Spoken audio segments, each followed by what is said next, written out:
Welcome back, fellas. Today we have another big day. As you can see, I'm in the office for Sunday football this week. I have so many goddamn plays for us to go through because we have not only Sunday, but I'm doing Sunday night football plays for this week. So we have 8 total plays to get through. So I'm going to waste no time.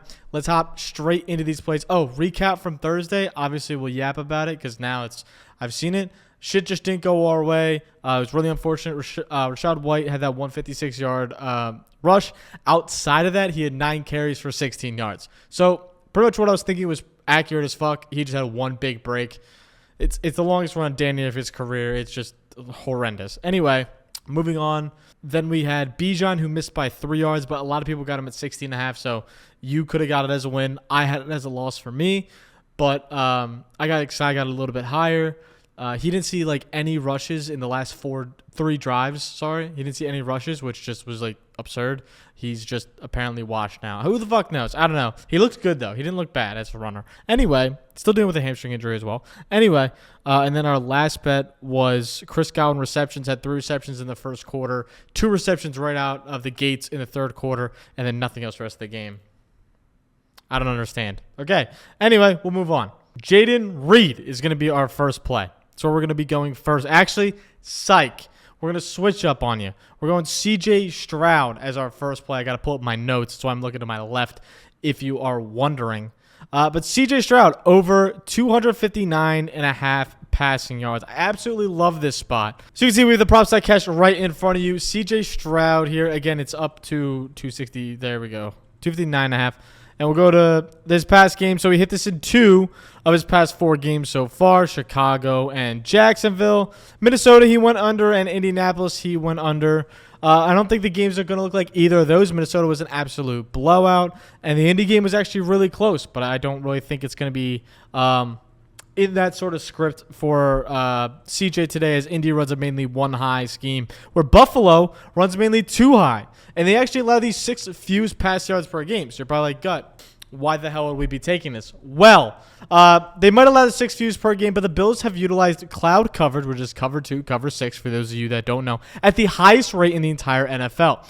40.6% so far throughout the season. And they allowed 5.4 yards per attempt in that cloud coverage, which is the 3rd fewest in the entire league. So you're probably like, Gut, they're effective, and they're using this coverage. If you don't know what cover 2 and cover 6 are, 2 high safeties. Cover 6, you're rotating to the field. Cover 2, you have 2 safeties drop on each side of the field.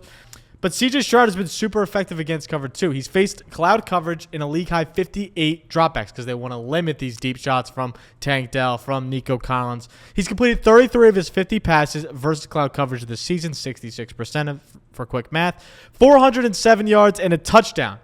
407 yards versus cloud coverage is the 2nd most in the entire NFL, and it is cooking these teams. So I think we're going to see CJ be able to come out and cook. Along with that, he's completed 25 of 39 passes when under pressure this season. 64.1%, 370 yards, which is the most in the NFL under pressure. And 64.1 completion percentage is also the 3rd highest. This Bills team has been pressuring the quarterback, but now without Von Miller, I don't know how much they're going to get to CJ Stroud. And CJ Stroud, when he's not under pressure, has also been very elite. Last season, he played almost entirely under pressure and did really, really well doing it. Obviously, throwing for over 4,000 yards, having some massive games. The Bills run mainly a 4-man rush at a league high of 84.5% on their dropbacks. And they've generated 27.5% of pressure, which is 21st. And they've allowed the 5th fewest EPA per dropback. So overall, pretty much without Von Miller, that's with Von Miller, by the way. So without Von Miller, the 4-man rush is not doing nearly as well, and they're not getting nearly as much pressure. But Stroud has also completed 8.5%, plus 8.5% of his passes under pressure this season, which is 4th in the NFL. So he's dominating. So pretty much everything that the Bills do well, my main points, everything that the Bills do well, CJ Stroud does just as well from a quarterback standpoint. Under pressure a lot, they run a ton of blitzes, or they did run a ton of blitzes, and they rush a lot of 4-man fronts. 4 down, 4-3 type of looks with 2 edge rushers, one of them being Von Miller, who's apparently been really good this season and has kind of come back a little bit. CJ Stroud is good against them. CJ Stroud is good against cloud coverage. you're going to see most of those pretty much all game. 4-man pressures, 5-man pressures, along with cloud coverage. CJ Stroud should be able to dominate this game. And we can look at pure passing attempts, 40, 31, 36, 32. That's all good numbers. An average of 34.8 is what we want to see. Obviously, the completion percentage has been solid as well. And obviously, red zone attempts and stuff, that doesn't really matter. But air yards, 142.3 per game. I think that can even go up as he keeps slinging the rock. So, again, don't want to spend too much time on these plays, obviously, because we are rolling here. But, again, I'm taking all these plays on Underdog Fantasy. If you're not on the Underdog Fantasy, make sure you sign up using code BDG, because when you do, you'll get up to $1,000. Not only that, but you'll get a few free squares for this weekend. Patrick Mahomes and Dak Prescott, free squares for Monday and Sunday night. So you'll get 2 free plays.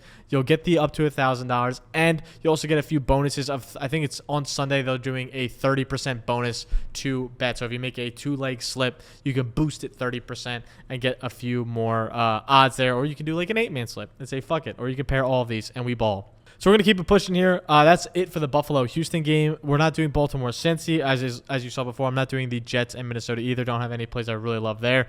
Don't love Cleveland or Washington, but I do love Carolina and Chicago. I do have a play here, and that is going to be DJ Moore under 52.5 receiving yards.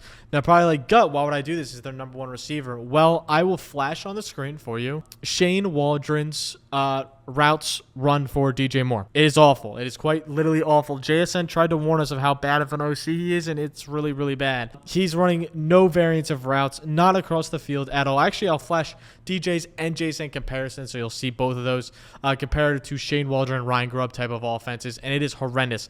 Also, he's going to be shut out by JC Horn for most of this game to make matters even worse. Now, JC Horn has allowed one big game to QJ. That happened, right? And you look at Jamar's game last game, you're like, oh, 3 catches, 85 yards as a touchdown. That one broken play that he had for a 50-yard touchdown, actually, wrong, 60-yard touchdown on multiple broken tackles, he was sitting in a cover 2. So that was not his zone at all. There was a Tampa 2, and he broke it for a big one. When he was guarding Jamar Chase, 1 reception, 11 yards. When he was guarding Devontae Adams, 1 reception, 15 yards. And Chris Olave, 1 reception for -6 yards. Obviously, the meme of Derek Carr going, I have 3 touchdowns on you. Actually, he had 0 on JC Horn. JC Horn has allowed 1 touchdown this season, and that was that QJ bomb where there was a miscommunication on defense, and he got beat. But I don't think that's going to happen very often. JC Horn has looked like a very, very solid player so far. He's been absolutely elite as he's been healthy, and I think he's going to continue his reign this week. So, again, combining the horrible routes run along with the deep field passing is not there, which is where DJ thrived last season. He had a very high ADOT and thrived off the deep ball. Caleb has only completed 12 of 41 pass attempts over 10 air yards. That is 14% completion percentage, above expected. And he's generating the lowest success rate on deep attempts at 29.3%. So he has been horrible throwing the deep ball. These guys have missed on multiple deep occasions. I don't think he's going to see many opportunities to throw it deep this game. It's just the Bears offense I just want nothing to do with Shane Waldron. Absolutely nothing to do with it. And we can move on from this pick. That's my main point. Shane Waldron is booty cheeks. Jacksonville. I do have one play here. Brian Thomas, his line keeps creeping up, but I'm going to take it at 55.5 here. I did take it on Pickett. If you want to get all my bets early, you can look on Pickett. You get all my plays early. Now, again, you're going to see some of the plays here that I yap about. We will go over. I also have a 3-leg touchdown parlay that you can see there that I got a free bonus bet on, so I put it on that. For funsies to see if we can hit. Last week, we did hit some touchdown parlays, which is pretty gas. So hoping to do it again today. But as I keep it pushing here, make sure you sign up on Pickett. Code BDG when you sign up. It's absolutely free to sign up. You can tell all of our picks. You can get my picks early as I'm recording this on Friday at 1:41 p.m. I already have my plays in. You could get them now instead of waiting until Saturday when the video comes out or when I drop them on Twitter. You could do that instead and sign up on Pickett, and you got, boom, plays right there, right in front of your face. How you down? Keep it pushing. We're on to props.cash here. Let's go to, again, now we're moving on to Brian Thomas receiving yards. So let's go to Jacksonville, Indianapolis.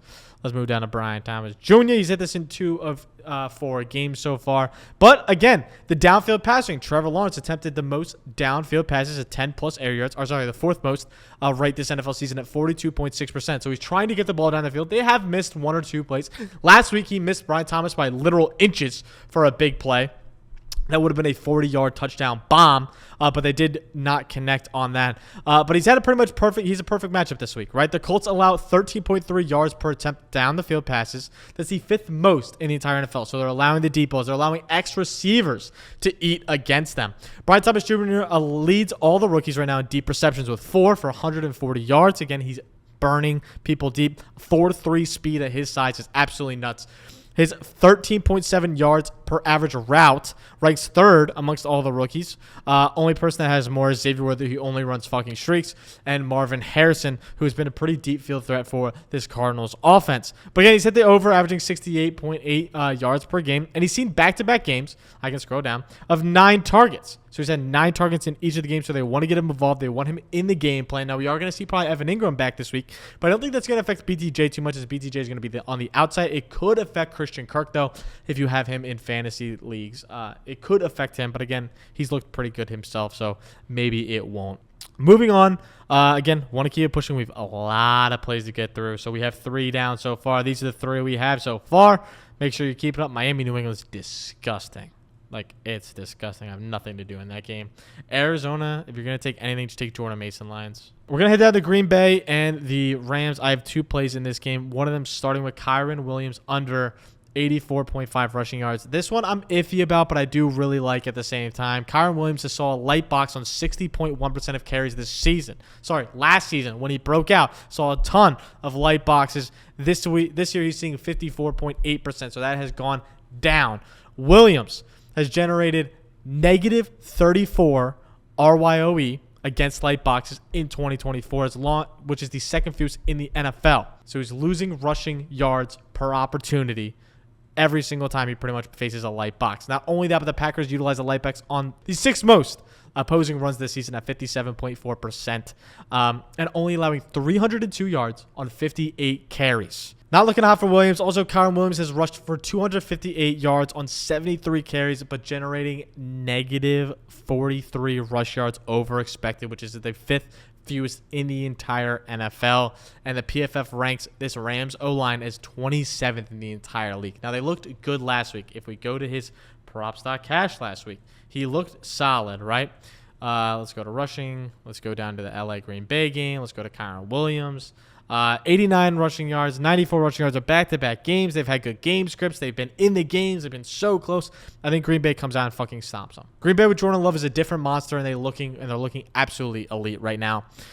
He's under this line again against Arizona and Detroit. Now, Detroit's understandable, but Arizona is nuts because they got blown out. I think it could be a similar thing here. Now, the spread is only 3, and they're at home, but I don't see a way where this LA secondary can keep up anything with what the Packers are doing from a throwing the ball standpoint. Yeah, so that's pretty much all I got. Packers allow the 12th fewest rushing yards per games as well. Again, I think Kyren has just been underwhelming with how bad this O-line is. He's probably going to see the attempts. Now, he has been averaging a good amount of attempts. He had 24 and 19 in back-to-back games. I don't think he sees that many this game. Again, the way I'm reading this, negative game script. I don't think they're going to be running the ball as nearly as much as they're going to be passing. So I'm going to take the under on that. The other over we're going to take is the one I said earlier, and I peeked a little bit going forward, is receiving yards in this game. We're going Jaden Reed here. They have him at 66.5, but I got him all the way at 62.5, and we'll grab it here on Underdog as well right after this. But he's hitting 2 games with Jordan Love, averaging 138 yards, 30.5 yards.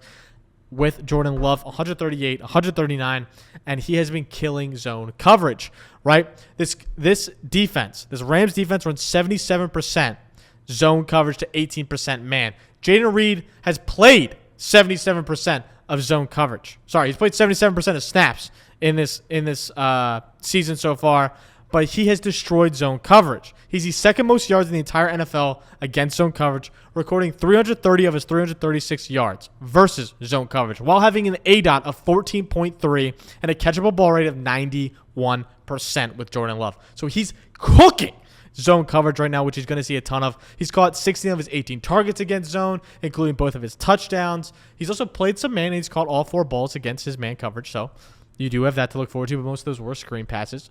But the Packers are averaging 2 times as many yards per play with Jaden Reed on the field, 8.6 compared to 4.3, while also achieving a 47% success rate and 17% higher success rate with him on the field. So he's going to see zone coverage, and he's going to kill zone coverage, pretty much. That's my bottom line. He's the highest yards per route run against zone coverage as well. He's the second highest targets per route run against zone coverage. So he's going to absolutely cook these slot receivers that have been cooking so far. Just like for an example, one of the Rams linebackers, I saw this on Twitter. I felt like it'd be interesting to say. Christian Roseboom, I don't know how to pronounce his last name, is one of the coverage linebackers they have. He said he's been targeted 18 times. He's allowed 17 completions of those 18 targets for 99 yak yards and has missed a tackle 18% of the time. So they're not going to be really doing that well against zone coverage. Not going to be doing that well against slot receivers. This is a Jaden Reed breakout game. Once again, Jordan Love loves to get in the ball. They're creative with how they get the ball in his hands. He's going to continue to cook. I have no doubt about it. Let's pull up his high. Wow, it is boosted all the way up to 66.5. If you got it on Pickett early, good for you. I got it at 62.5, and we're going to keep it rolling. Those are the 5 main picks I have. Now we're going to quickly go over some Sunday Night Football. I'm going to glance over those. If you're interested in betting on Sunday Night Football, here you go. Najee Harris to go over 64.5 rushing yards. We can see what the line is right now. It's still 64.5. We absolutely love to see that. I'm going to go over quickly all 3 here, and then we'll talk about them. So Najee Harris is my one play. I have Rico Dow lower on rushing yards. And then I have George Pickens-Staines higher on receiving yards. And we're going to go over all of them on Propside Cash as we speak right now. Heading into that game, let me pull that game up. Receiving yards, we can just start with Pickens because why not? Why not start with a little Pickle-Staines? Hit this in 3 of his 4 games so far this season. The only game he didn't hit this was against Denver. Pat Surtain. Makes a lot of sense. But Pickens has been pretty much destroying this year. He has had 6 of 13 targets, sub 50% completion probability, which means they're acrobatic catches. They're hard to get. They're in tough spaces. That is the 4th most in the entire league and has the 7th most yards. Since entering in 2022, though, he's recorded 49 receptions, tied for first, and 1,102 yards on those same type of completions, sub 50%. The only person that is higher than that is Justin Jefferson by 100 yards. So he's making acrobatic catches, crazy catches. He doesn't need the ball to be super accurate. So Justin Fields doesn't need to put on the money, and he'll catch it and make big plays happen. Also, in games outside of the Denver game, he's had 7+ targets a game. He had 11 targets last game. I think we're going to see something similar against a Dallas defense where almost their entire secondary is out. And Trevon Diggs is good, but he's still a zone corner. We saw Malik Neighbors cooked him. I think Pickens can do the same thing. Plus, Trevon Diggs is not great at breaking up passes where George Pickens mosses people. I think it's going to be a hard matchup for him on the day. I think George Pickens can go off, and obviously we saw Justin Fields likes to sling the ball. Now, I do think it's going to be more heavy of a run script, but I like this line because it's low. So we're going to move on to Najee Harris now on the rushing side of things because I think they can run the ball very effectively. Now, Najee Harris has not been very successful on the ground this season as he's had a negative 58 rushing yards over expected, which is bad. I understand that. But the Pittsburgh Steelers are still running the ball at a very high clip. And he carried the ball a team high 68 times so far this season, generating 228 yards. And with Jaylen Warren out, he saw a season high playing 70% of offensive snaps. I think Jaylen Warren's going to be out again, which leads me to believe that he's going to see 20+ touches once again, especially because Cordy P is banged up as well. And the Cowboys have converted on 84.6% of their tackle opportunities this season, which is actually the 5th lowest in the NFL. They are missing a ton of tackles this season. The Cowboys also have allowed the 6th most yards after these missed tackles, 194 yards after these missed tackles. So you know Najee can absolutely go off. And the Steelers team is running mostly 13 to 12 personnel, these big boy tight end sets. They want to get guys in there, mainly Darnell Washington to come in as like an extra tackle. And the Cowboy defense has allowed opposing rushers to gain more than 41% on expected rush yards, which is the 2nd highest rate in the entire NFL. And the Cowboys have allowed the 4th most rushing yards after contact, 444 this year. So pretty much Najee should be able to break tackles. He should be able to go off. Even if he's hit at the line of scrimmage, he should be able to shake a few and make some big plays happen. I think Najee has his first big play this Sunday evening, Sunday night. I think he can have his first true like breakaway run, big play waiting to happen. I think he can do it here in this game. So I'm really excited to see how that pans out. In our last play, Rico Dow, 39.5 rush yards. I'm taking the lower. As you can see, he's only hit this one time, and it was against the New York Giants. It's one of the worst rushing defenses in the entire league. And Rico Dow is playing now the Steelers. I think really I could probably wrap that up for most of you like right there, and we could just move on with our day. But there are some people that are like, oh, Rico Dowell. Okay, fine. I'll give you some numbers. The Cowboys rushers have expected to gain 4.6 yards per carry on design runs this season. That's tied for the third most in the NFL. So that's doing good. Good job, guys. But the Cowboys have generated the second fewest rushing yards over expected. So their 4-point-yard carries on design runs this season. That's the expected gain to carry. So they're having the holes there. But these running backs just can't hit them. Negative 82 RYOE, as we talked about earlier. The second fewest yards after contact per carry, 2.5 on design runs this season. So they just are not. They're getting hit down. Rico, Zeke, Deuce Vaughn, all of them are going down really early. And the Steelers have allowed the second fewest rush yards on designed runs in the NFL this season. And they've also led the fourth fewest rush yards in general. So that includes scrambles. That includes everything else this season as well. And I expect them to be a slow-paced game. Again, I expect the Steelers to run the clock most of this game as they can on this Dallas defense that is very susceptible to the run game. Najee Harris should have a big day. And Rico will probably see his normal 8 to 11 rushes. So, I mean, we see it right here. Where's his attempts? Right? No. Right here. His normal 8 to 11 attempts. I think he'll have like the 8, the 7, the 8, the 11. Zeke will still get involved. Zeke looked good last game. I had a few flags that called him back for a few big rushes, but he was seeing damn near 5 yards a pop outside of 1 or 2 bad plays. But he was cooking as well, so I think he's going to see some opportunity. Again, 8 to 11 carries seems in the reasonable range. And again, they were winning last game for most of the game. I don't know if they're going to be winning most of the game this game. It's going to be a tight, close game. I think the Steelers can be scrappy. I mean, they're doing so well for a reason. But I expect this to be a slow-paced game, and I do not think it will be enough to where Rico Dowell will be able to just run, see 11 plus, 12 plus, 13 plus attempts to where he'll have these opportunities to break big ones. And no one against the Steelers so far has been breaking big runs. And I don't expect Rico Dowell to be the first person to do it. We're taking the lower on rush yards. I took it at 40.5, but you can get it at 39.5 as well. So we'll be good there. So again, make sure if you're taking all these 8 plays or if you're taking any of these 8 plays, again, you don't have to take the full slip. I'm not telling you got to lock this in for a parlay. No, if you want to just pick apart whatever play you like, whatever play you don't like, whatever numbers you like to hear, whatever I said that intrigued you, that perked your ears, all these write-ups will be on my Twitter as well and the BDGEBets Twitter. So if you want to go back and look at the numbers that I said in more of a writing form, you can do that. It will be on Twitter, so you can go look at it there. But if you want any of these plays, in writing form, check it out there. If you heard what I said and were like, oh, I really like that CJ Stroud play, take it and just pair it with whatever else you like. If you like a different play from a different game, be more than welcome to play it. If you want to bet on your favorite player this week, you can do that using code BDG when you sign up on Underdog, because you'll get 2 free plays as well as up to $1,000 and a profit boost of 30%. Do that. Sign up on Pick'It where you can get all these plays early and often so you can get them at the best lines. And I'll catch you guys next time. Love you guys. Make sure to like, subscribe, all that sort of fun shit. As I'm making all these videos, it's the best way to support for free. Yeah, and it would be greatly appreciated. And leave a comment if you made it to the end of the video on what your favorite fruit is, and I will debate you in the comments. Anyway, I'll catch you guys next time. Peace. Love you guys.